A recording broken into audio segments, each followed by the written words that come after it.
നമസ്തേ. Pala brilliant study സെൻറ്ററിൽ നിന്നും ഞാൻ ശിവൻ.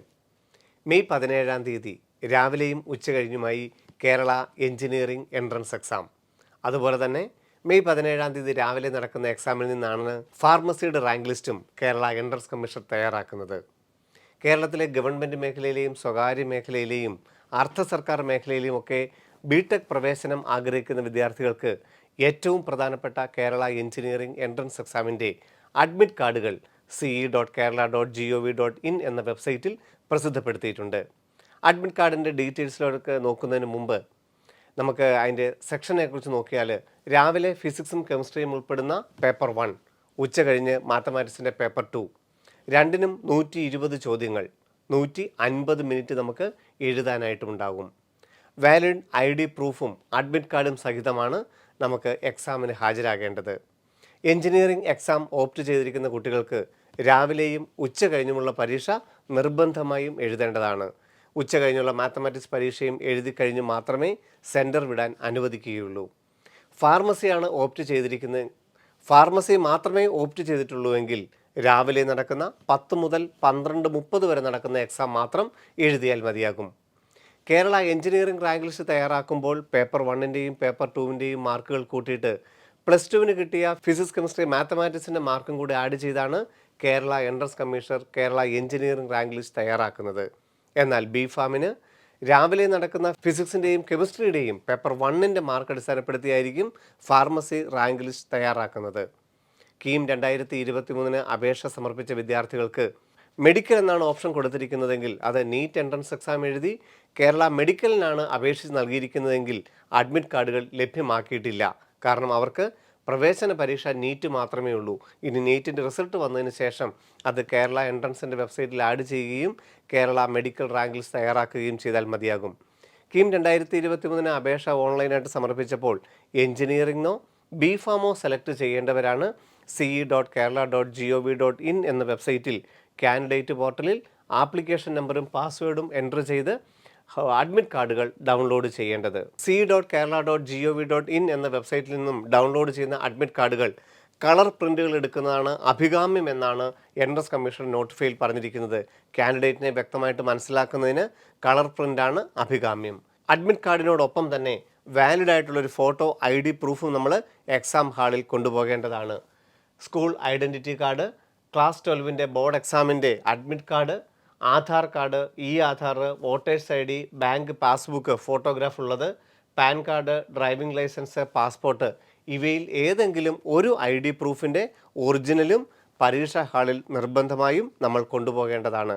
രാവിലത്തെ പേപ്പർ 1 മെയ് 17 രാവിലെ 10 മണിക്കാണ് പേപ്പർ 1 ആരംഭിക്കുന്നത്. കൃത്യം അരമണിക്കൂർ മുമ്പ് 9:30 മുമ്പെങ്കിലും എക്സാം ഹാളിൽ പ്രവേശിക്കേണ്ടതാണ്.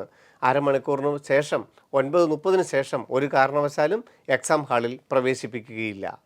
കീം 2023 അഡ്മിറ്റ് കാർഡിൽ നിങ്ങൾക്ക് പ്രത്യേകിച്ച് റോൾ നമ്പറും ആപ്ലിക്കേഷൻ നമ്പറും കാൻഡിഡേറ്റിൻ്റെ ഫോട്ടോയും കാൻഡിഡേറ്റിൻ്റെ സിഗ്നേച്ചറും ഉണ്ടാവും. പ്രത്യേകിച്ച് ഫോട്ടോയോ ഒപ്പോ ഇടേണ്ടതായിട്ടില്ല. നമ്മൾ കൂടുതലായിട്ട് ഫോട്ടോഗ്രാഫ് കൊണ്ടുപോകേണ്ടതായിട്ടുമില്ല. ഓൾറെഡി അതിനകത്ത് തന്നെ നമ്മൾ അപ്ലൈ ചെയ്തപ്പോഴത്തെ ഫോട്ടോഗ്രാഫും സിഗ്നേച്ചറും വന്നിട്ടുണ്ട്. അഡീഷണൽ ആയിട്ട് ഫോട്ടോഗ്രാഫ് ഒട്ടിക്കേണ്ടതായിട്ടില്ല. എക്സാം സെൻറ്ററിനെ കുറിച്ച് നമ്മൾ കൃത്യമായി മനസ്സിലാക്കിയിരിക്കണം. രാവിലെ 9:30 ഹാജരാകേണ്ടതാണ്. എക്സാം സിറ്റി എക്സാം ഒരു സ്കൂളായിരിക്കും, ഓഫ്ലൈൻ എക്സാമാണ്. അതുകൊണ്ട് രാവിലെ 9:30 എത്തേണ്ടതായതുകൊണ്ട് തലേദിവസം തന്നെ എക്സാം സെൻറ്ററിനെ കുറിച്ച് നമുക്കൊരു ഐഡിയ ഉണ്ടായിരിക്കണം. രാവിലെ നമ്മൾ എത്തിയിട്ട് എക്സാം 9:30 കഴിഞ്ഞാൽ ഒരു കാരണവശാലും കേരള എഞ്ചിനീയറിംഗിൻ്റെയോ ഫാർമസിയുടെയോ പ്രവേശന പരീക്ഷയിൽ പങ്കെടുപ്പിക്കുകയില്ല. 9:30 നമുക്ക് അസൈൻ ചെയ്തിരിക്കുന്ന സ്കൂളിനെ കുറിച്ച് ഒരു ഐഡിയ, തലേദിവസമെങ്കിലും നമുക്ക് അസൈൻ ചെയ്തിരിക്കുന്ന സ്കൂളിനെ കുറിച്ച്, എക്സാം സെൻറ്ററിനെ കുറിച്ചൊരു ക്ലിയർ പിക്ചർ ഉണ്ടാക്കി വെക്കണം. നമ്മുടെ വീട്ടിൽ നിന്ന് എത്ര ദൂരത്തിലൊക്കെ എത്താമെന്നുള്ളതൊക്കെ നിങ്ങൾ നേരത്തെ തന്നെ മനസ്സിലാക്കി വെക്കുന്നത് നല്ലതാണ്. നമുക്ക് എഞ്ചിനീയറിംഗ് ഓപ്റ്റ് ചെയ്തിരിക്കുന്ന കുട്ടികൾക്ക് പേപ്പർ 1 ഫിസിക്സ് കെമിസ്ട്രി 17 രാവിലെ 10 മുതൽ 12:30 വരെ, അതായത് 120 ചോദ്യങ്ങൾ 150 മിനിറ്റ് കൊണ്ടാണ് നമ്മൾ കംപ്ലീറ്റ് ചെയ്യേണ്ടത്. മാത്തമാറ്റിക്സ് അതുപോലെ തന്നെ ഉച്ച കഴിഞ്ഞ് 2:30 ആരംഭിക്കും, 5 മണി വരെയായിരിക്കും എക്സാം. നമ്മളുടെ ഈ ക്വസ്റ്റ്യൻ ബുക്ക്ലെറ്റിൻ്റെ വേർഷൻ കോഡ് ഓൾറെഡി നമ്മുടെ ഹോൾ ടിക്കറ്റിൽ തന്നിട്ടുണ്ട്. ഇത് തന്നെയാണ് നമുക്ക് ലഭിക്കുന്ന വേർഷൻ കോഡെന്നും നമ്മളുടെ OMRൽ ഇതേ വേർഷൻ തന്നെയാണ് എന്നും കുട്ടികൾ ഉറപ്പ് വരുത്തേണ്ടതാണ്. അഡ്മിറ്റ് കാർഡിൻ്റെ കൂട്ടത്തിൽ വാലിഡ് ID പ്രൂഫ് കൊണ്ടുപോകുന്ന കൂട്ടത്തിൽ തന്നെ നമുക്കൊരു blue or black ball point പേനയൂടെ കൊണ്ടുപോകേണ്ടതായിട്ടുണ്ട്. OMR കറുപ്പിക്കുന്നതിനും OMRലെ ഡീറ്റെയിൽസ് ഫില്ല് ചെയ്യുന്നതിനും അതുപോലെ തന്നെ ബബിൾസ് കറുപ്പിക്കുന്നതിനും വേണ്ടിയിട്ട് blue or black ball point പേന നമ്മൾ അഡ്മിറ്റ് കാർഡിൻ്റെ കൂടെ കൊണ്ടുപോകേണ്ടതായിട്ടുണ്ട്. റഫ് വർക്ക് ചെയ്യാനായിട്ട് അഡീഷണൽ ഷീറ്റ് അനുവദിക്കുകയില്ല. നമ്മുടെ ക്വസ്റ്റ്യൻ ബുക്ക്ലെറ്റിൽ തന്നെ ആവശ്യമുള്ള സ്പേസ് തന്നെ നമ്മൾ ഉപയോഗിക്കേണ്ടതായിട്ടുണ്ട്. OMR നമുക്ക് വെച്ച് എഴുതുന്നതിന് വേണ്ടിയിട്ട് കാർഡ്ബോർഡോ ക്ലിപ്പ് ബോർഡോ വേണമെങ്കിൽ കൊണ്ടുപോകേണ്ടതാണ്. അതല്ലാതെ ഇലക്ട്രോണിക് എക്യുപ്മെൻറ്റ്സോ മൊബൈൽ ഫോണോ അങ്ങനെയുള്ളതൊന്നും യാതൊന്നും നമ്മുടെ പരീക്ഷാ ഹാളിൽ കയറ്റുകയില്ല. നമ്മുടെ കാൻഡിഡേറ്റിൻ്റെ ഒരു ബിലോങ്സും സൂക്ഷിക്കാനുള്ള സൗകര്യവും എക്സാം ഹാളിൽ ഉണ്ടായിരിക്കുകയില്ല. അപ്പം ID കാർഡ് കേരള എൻട്രൻസ് കമ്മീഷൻ്റെ വെബ്സൈറ്റിൽ നിന്നും ഡൗൺലോഡ് ചെയ്ത ഒരു കളർ പ്രിൻ്റ് ഔട്ട്, അഡ്മിറ്റ് കാർഡിൻ്റെ ഒരു colour print out, black and white ആയാലും കുഴപ്പമൊന്നുമില്ല, അഭികാമ്യം എന്നേ പറഞ്ഞിട്ടുള്ളൂ, ഒരു കളർ പ്രിൻ്റ് ഔട്ട്, അതുപോലെ തന്നെ നമ്മുടെ valid ID proof, original ID proof, ആധാറോ ആധാറോ അഡ്മിറ്റ് കാർഡോ ഏതെങ്കിലും, പിന്നെ ഒരു പേന, ഇത്രയുമാണ് ഏറ്റവും നിർബന്ധമായിട്ടും എക്സാം ഹാളിൽ കൊണ്ടുപോകേണ്ടത്. 9:30 ശേഷം നമുക്ക് എക്സാം ഹാളിൽ നമുക്ക് സീറ്റ് അലോട്ട് ചെയ്ത് കിട്ടിക്കഴിഞ്ഞാൽ, ക്വസ്റ്റ്യൻ ബുക്ക്ലെറ്റ് കിട്ടിക്കഴിഞ്ഞാൽ നമ്മുടെ ക്വസ്റ്റ്യൻ ബുക്ക്ലെറ്റിൻ്റെ വേർഷൻ കോഡും നമ്മുടെ അഡ്മിറ്റ് കാർഡിലെ വേർഷൻ കോഡും OMRൽ നമ്മൾ രേഖപ്പെടുത്തേണ്ടതാണ്. അത് നമ്മൾ കൃത്യമാണ് എന്നുള്ളത് ഉറപ്പ് വരുത്തേണ്ടതാണ്.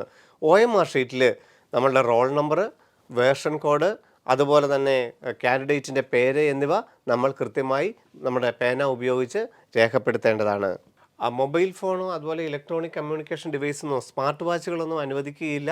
സാധാരണ നിങ്ങൾക്ക് സമയം അറിയാനായിട്ട് എല്ലാ എക്സാം സെൻറ്ററിലും ബെല്ലുകൾ ഉണ്ടാവും. കൃത്യമായിട്ടും 2.5 മണിക്കൂർ നിങ്ങൾക്ക് തിരിച്ചറിയുന്നതിന് വേണ്ടിയിട്ടുള്ള ബെൽ സംവിധാനം ഉണ്ടായിരിക്കുകയുള്ളൂ. അതുകൊണ്ട് മെയ് 17-ാം തീയതി രാവിലെ 9:30 മുമ്പ് അഡ്മിറ്റ് കാർഡും വാലിഡ് ID പ്രൂഫുമായിട്ട് നിങ്ങൾ എക്സാം സെൻറ്ററിൽ റിപ്പോർട്ട് ചെയ്യേണ്ടതാണ്.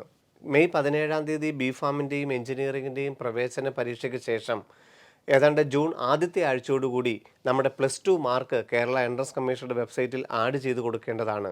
അതിനുശേഷം ഈ മെയ് 17-ാം തീയതി നടത്തുന്ന പ്രവേശന പരീക്ഷയുടെ മാർക്ക് കേരള എൻട്രൻസ് കമ്മീഷൻ പ്രസിദ്ധപ്പെടുത്തുകയും ചെയ്യും. ഈ മാർക്കിൻ്റെയും +2 മാർക്കിൻ്റെയും അടിസ്ഥാനത്തിൽ ഏതാണ്ട് ജൂൺ 3-ാമത്തെ ആഴ്ചയോടുകൂടി കേരള എഞ്ചിനീയറിംഗ് റാങ്ക് ലിസ്റ്റ് പ്രസിദ്ധപ്പെടുത്തും. അതുപോലെ തന്നെ രാവിലെ നടന്ന പേപ്പർ 1ൻ്റെ മാർക്ക് മാത്രം അടിസ്ഥാനപ്പെടുത്തി B.Pharmൻ്റെ റാങ്ക് ലിസ്റ്റും പ്രസിദ്ധപ്പെടുത്തും. ഓരോ കുട്ടികളും കീം 2023 4 കോഴ്സുകൾ, മെഡിക്കൽ, അതുപോലെ തന്നെ എഞ്ചിനീയറിംഗ്, B.Pharm, ആർക്കിടെക്ചർ ഏതൊക്കെ കോഴ്സുകൾക്ക് ഓപ്ഷൻ കൊടുത്തിട്ടുണ്ടോ അതിനനുസരിച്ചുള്ള ഓൺലൈൻ അലോട്ട്മെൻറ്റ് ജൂൺ അവസാന വാരം ആരംഭിക്കുകയും ചെയ്യും. കീം 2023ൻ്റെ ഏറ്റവും പുതിയ വാർത്തകളുമായിട്ട് ബ്രില്യൻറ്റ് പാല യൂട്യൂബ് ചാനലിൽ വീണ്ടും കാണാം. നന്ദി, നമസ്കാരം. എൻട്രൻസ് സംബന്ധമായ വാർത്തകളും അപ്ഡേഷനുകളും ഏറ്റവും വേഗം ആധികാരികമായി അറിയാൻ ബ്രില്യൻറ്റ് സ്റ്റഡി സെന്റർ പാല യൂട്യൂബ് ചാനൽ സബ്സ്ക്രൈബ് ചെയ്യുക, ബെൽ ഐക്കൺ അമർത്തുക. ഈ വീഡിയോ മറ്റ് സുഹൃത്തുക്കളിലേക്കും ഷെയർ ചെയ്ത് നൽകുക.